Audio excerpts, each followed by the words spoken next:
जय हिंद मित्रांनो, आपल्या यूट्यूब चॅनलवर मी सर्वांचं मनापासून स्वागत करत आहे। आजच्या या व्हिडिओच्या माध्यमातून आपण कार्यरत शिक्षकांना टीईटी लागू आहे किंवा नाही, 2010च्या पूर्वी नियुक्त झालेल्या शिक्षकांना खऱ्याच अर्थाने टीईटी लागू आहे का, किंवा या ठिकाणी सेंट्रल गव्हर्नमेंट किंवा स्टेट गव्हर्नमेंट त्या संदर्भात काही नवीन धोरण आणू इच्छित आहे का, या संदर्भामधलं ऑथेंटिक उत्तर केंद्र सरकारच्या वतीने प्रसिद्ध करण्यात आलेलं आहे।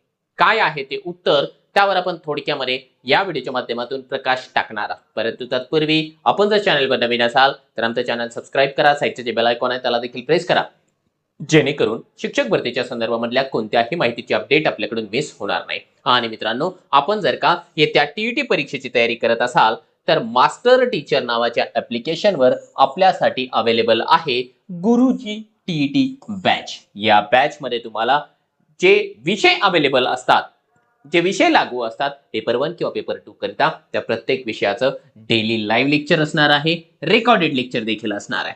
टीईटीची पीवायक्यू व्हिडिओ सोल्युशनची कंप्लीट बॅच यामध्ये मिळेल, टीईटीची टेस्ट सिरीज तुम्हाला मिळेल, सीटीईटीची टेस्ट सिरीज मिळेल, सीटीईटीची कंप्लीट रेकॉर्डेड बॅच देखील मोफत यामध्ये मिळणार आहे। तुम्हाला पेपर 1 असेल, पेपर 2 असेल, दोन्ही पेपर कंबाईन असेल, याची तयारी करायची असेल तर आज आता ताबडतोब आपण प्ले स्टोर वरून या ठिकाणी मास्टर टीचर ऍप डाउनलोड करा।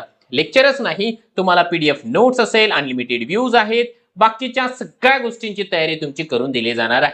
आता जे आहे बॅच सुरू होते आहे, आपल्या चॅनलवर तुम्हाला याचे डेमोज पाहायला मिळू शकतात।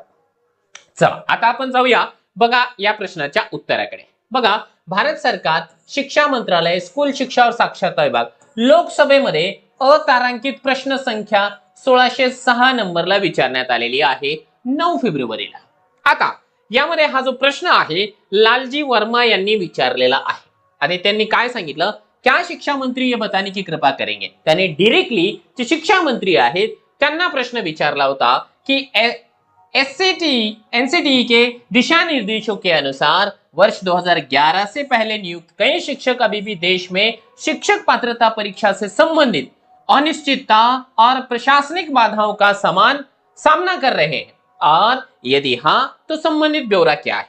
दूसरा प्रश्न उनका ये था, क्या सरकार इस बात से अवगत है कि 2011 से पहले नियुक्त शिक्षकों की नियुक्ति उस समय लागू नियमों और प्रक्रियाओं के तहत की गई थी जब देश में टीईटी अनिवार्य नहीं था, और यदि हाँ तो तत्संबंधी जो है उसका ब्यौरा क्या है।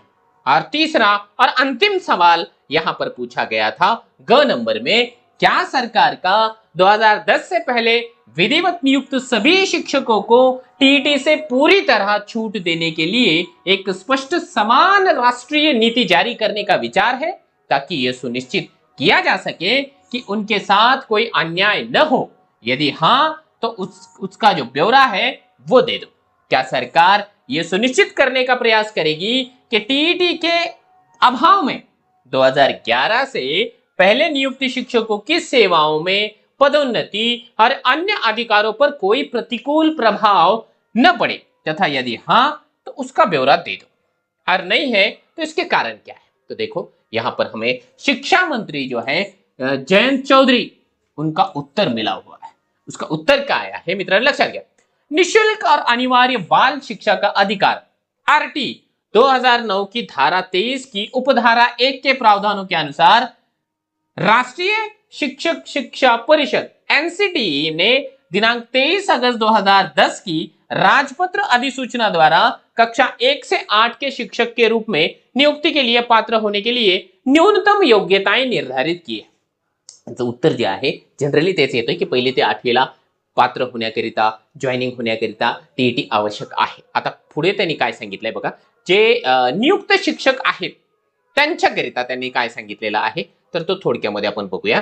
बघा, भारत सरकार के माननीय सर्वोच्च न्यायालय ने 1/9/2025 के अपने निर्णय द्वारा बताया है कि अधिनियम की धारा 23 के तहत टीईटी निर्धारित न्यूनतम योग्यताओं में से एक है, और अधिनियम के तहत आने वाले स्कूलों में शिक्षक के रूप में नियुक्ति के लिए यह अनिवार्य है। या तारखेचा तो शासन निर्णय आहे। आता यामध्ये त्यांना सूट बीट दिली जाणार आहे का, किंवा काहीतरी वेगळा प्रोग्राम या ठिकाणी बनवला जाणार आहे का, असा स्पष्ट प्रश्न आहे। त्याला त्यांनी काय सांगितलंय, आरटीई अधिनियम लागू होने से पहले भर्ती किए गए सेवारत शिक्षकों के संबंध में माननीय न्यायालय ने भारत के संविधान के अनुच्छेद 142 के तहत अपनी शक्तियों का प्रयोग करते हुए व्यवस्था दी है कि जिन शिक्षकों की सेवा 5 वर्ष से अधिक बची है वे सेवा में बने रहने के लिए निर्णय की तारीख से 2 वर्ष की अवधि के भीतर टीईटी उत्तीर्ण कर सकते हैं। त्यांनी हा जो अनुच्छेद आहे धारा 142 आहे याचा विशेष ही जी धारा आहे त्याचा वापर करून सुप्रीम कोर्टाने सांगितलेला आहे त्यांना 2 वर्षामध्ये टीईटी पास करावी लागणार आहे आणि तोच नियम या ठिकाणी राज्य शासन असेल किंवा केंद्र शासन असेल ते या ठिकाणी इम्प्लिमेंट करत आहे। पुढे त्यांनी काय सांगितलं, जिन शिक्षकों की सेवा निर्णय की तारीख तक 5 वर्ष से कम बची उन्हें टीईटी पास किए बिना सेवानिवृत्ति की आयु तक सेवा में बने रहने की अनुमति दी गई। म्हणजे 53+ जे असतील त्यांना सूट आहे। तथापि ऐसे शिक्षक जब तक पदोन्नति के लिए पात्र नहीं होंगे तब तक के वे टीईटी पास नहीं है। 53+ जे शिक्षक आहेत त्यांना जर प्रमोशन हवं असेल मग ते मुख्याध्यापकाचं असेल पदवीधरचं असेल त्यांना टीईटी मात्र लागणार आहे। आणि शेवटच्या पॅसेजमध्ये यांनी या ठिकाणी सांगितलेलं आहे बघा, माननीय सर्वोच्च न्यायालय ने निर्देश दिया है कि आरटीई अधिनियम के तहत संवैधानिक ढांचे के अनुसार शिक्षक के तौर पर नियुक्ति पाने की इच्छुक सभी लोगों के लिए साथ ही पदोन्नति के माध्यम से नियुक्ति की इच्छा रखने वाले सेवारत शिक्षकों के लिए भी योग्यता अनिवार्य है। आणि या संदर्भामध्ये त्यांनी असं सांगितलेलं आहे की आम्ही आमच्या परीने कोणतंही प्रावधान या ठिकाणी करत नाहीये की जे कार्यरत शिक्षक असेल किंवा इतर जे शिक्षक आहेत त्यांना प्रमोशनसाठी म्हणा किंवा सेवेमध्ये कायम राहण्यापासून आम्ही सूट देऊ शकतो। म्हणजेच काय आहे, जो सुप्रीम कोर्टाचा डिसिजन आहे तोच यांनी या ठिकाणी सेंट्रल गव्हर्नमेंटनं ॲक्सेप्ट केलेला आहे आणि तोच आता राज्य शासन देखील या ठिकाणी इम्प्लिमेंट करत आहे, त्याचंच अनुकरण करताना आपल्याला दिसत आहे। त्याच्यामुळे आता फार जास्त आपल्याला विचार करायचाच नाहीये, याच्यावरती काही ना काही तोडगा निघणं आवश्यक होतं। त्या संदर्भामध्ये किती लोक या ठिकाणी प्रभावित होत आहे त्या संदर्भामधला आकडा देखील मागवण्यात आलेला आहे, परंतु आता ती थोडीशी लेंदी प्रोसेस आहे आणि सुप्रीम कोर्टानं दिलेला जो काही काळ आहे कालावधी आहे तो अतिशय कमी आहे। त्याच्यामुळे आपल्याला फार जास्त वेळ वाया घालवायचा नाही, इकडे तिकडे गप्पा न मारता आपण डायरेक्ट जे आहे आपल्या अभ्यासाकडे लागायचं आहे। येणारी जी काही टीईटीची परीक्षा आहे मे महिन्यामध्ये किंवा जून महिन्यामध्ये होण्याची दाट शक्यता आहे। त्याच्यामुळे आपण जर का आतापासून आपल्या तयारीला लागलो तर 100% आपण यावेळी जे आहे टीईटी परीक्षा पास करून दाखवू शकतो। आणि त्याकरिता तुम्हाला गुरुजी नावाची जी बॅच आहे अगदी टॉप एज्युकेटर्सच्या स्वरूपामध्ये तुम्हाला अवेलेबल आहेत योग्य मार्गदर्शक। त्यासाठी तुम्हाला प्ले स्टोअरला जाऊन मास्टर टीचर नावाचं जे ॲप आहे तेवढं डाउनलोड करून घ्यायचं आहे।